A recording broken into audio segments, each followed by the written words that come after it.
chop some legs. Turn our little dust collector on.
Boy, is that noisy.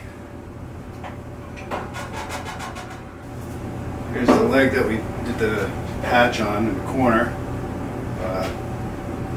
See, that goes away pretty well. These legs are still 2 inches oversized. We're going to shape the profile into them, and then we'll cut them length one more time, just in case we get a little bit of snipe during the profiling. See, some of these again have really interesting character. A little bit challenging though, because these dark lines are actually checks where the wood has started to separate along the growth rings. It sat outside for so long, probably 10-15 years out in the weather.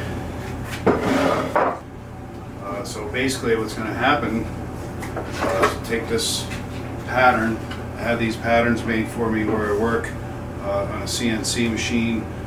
These are opened up. This is located exactly where the mortise is going to go for the stretchers on the bottom of the legs.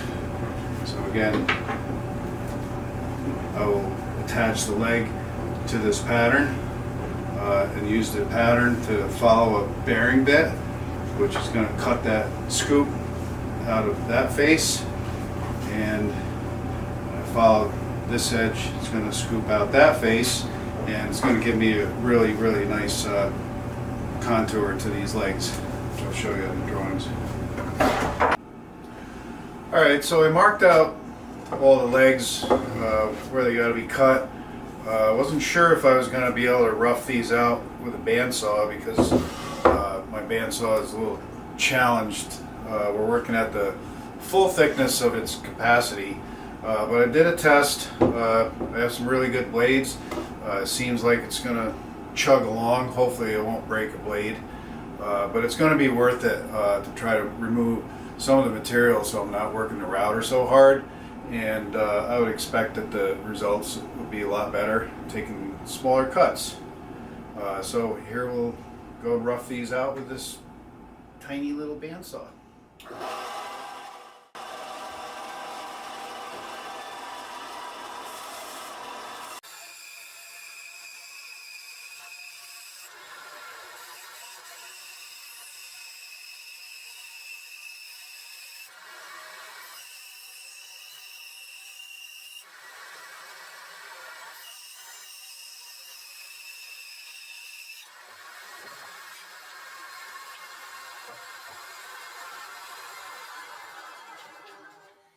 Now I have to keep the off-fall organized because before I cut the other corner off, I'm going to actually glue these pieces back in place to help support the shape of the wood so it rests on the bandsaw evenly.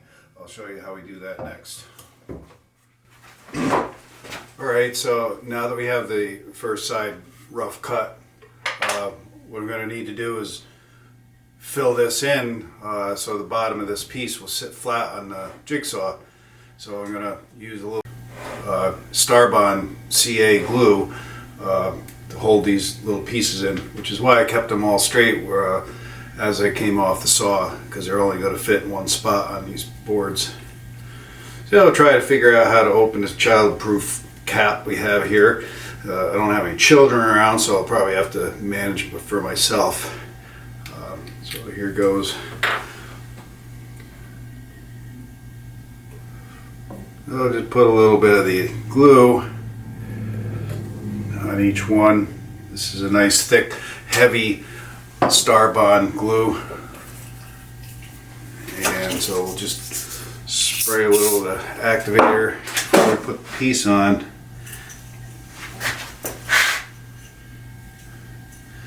And it should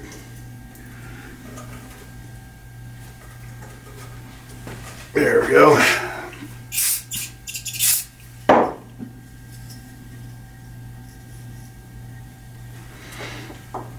And these will just knock right off real easily because it's a very small amount of glue, but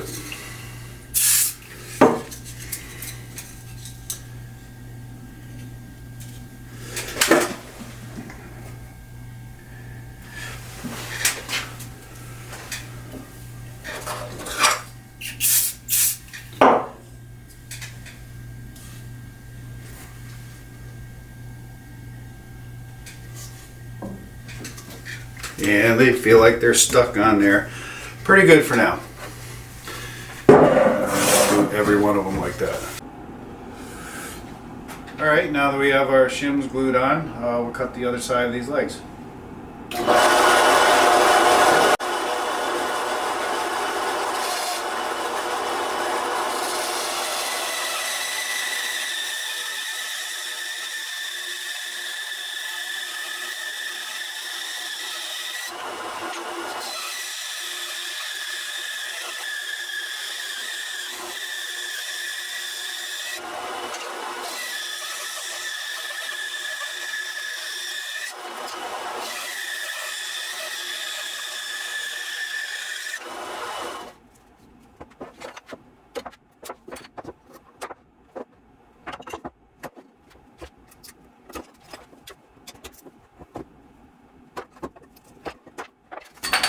Alright, so now we got the shims pulled out and we have two sides roughed. Now you can start to get an idea of the effect of cutting the curves in two different directions. It has a nice pleasing effect. It's going to look really nice once the router hits it and straightens it out.